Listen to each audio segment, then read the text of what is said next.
Grabe, may nagbigay sa amin ng isang sakong bigas. Tapos nilagyan ko ng ilaw yung tita ko dun sa may kwarto niya. Nagalit nga siya nung una pero nilagyan ko pa rin. Ako si Bok, lumaking mahirap pero mataas ang pangarap. Bago nga pala ang lahat, happy 21k followers guys. Salamat po sa mga suporta nyo.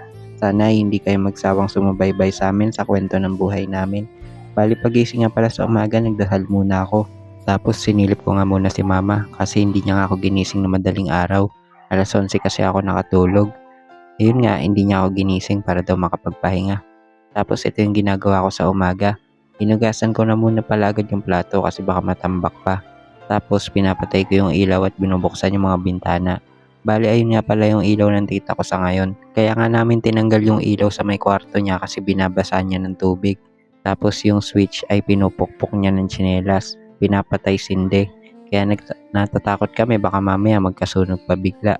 So ayun, the usual thing, bibilan ko sila ng almusal, kakain kami tapos iinom ng gamot. At ito nga, bumili na rin ako ng mga gamot namin ni mama. Maraming salamat po sa mga nagbigay. Shoutout nga din po pala kay ma'am na nag-assist sa akin sa Mercury Drug Bulacan. Hindi ko na po natanong kung ano pangalan nyo, sorry po. Nakilala nga kasi ako ni ma'am dahil nakikita nga daw niya ako sa Facebook.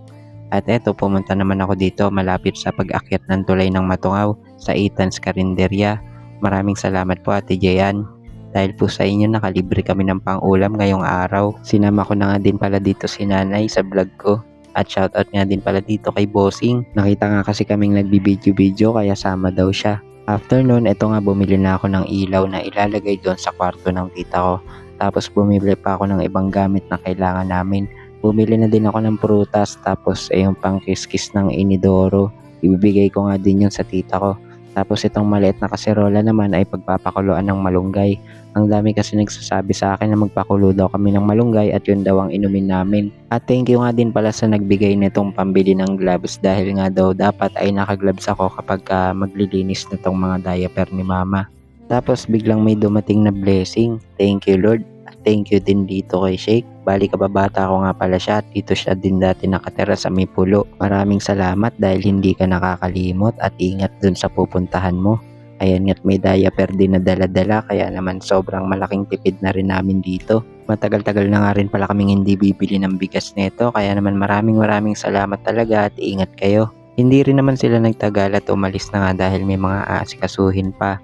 At eto nga, dadalhin ko na sa tita ko itong ilaw na binili ko at yung panlinis nga ng inidoro niya. Hindi ko alam kung bakit pagkatapos nito ay bigla na lang siyang nagdabog. Hinagis niya yung may pintuan. Siguro kasi iniisip niya inaabot ko sa kanya tapos bigla akong kinuha kaya siya nagwala. Pinalipas ko muna yung mga ilang oras tapos eto at kinabit ko na nga ulit. Tapos tinatanong ko nga siya kung okay lang ba na may ilaw siya. Ayun, lahat ng sabihin ko puro tango lang yung ginagawa niya kaya tinitignan ko nga dito baka mamaya ay magwala na naman siya. Kaya nga rin pala wala siyang mga sapin, punda at kumot ay hinahagis nga niya pag nagagalit siya. Binabalibag niya dun sa may bintana kaya ang ginawa namin hindi na lang namin binigyan. Nababasa lang kasi at na dudumihan lalo pagka naulan. O paano? Hanggang dito na lang muna itong video natin na to. Maraming salamat po sa inyo.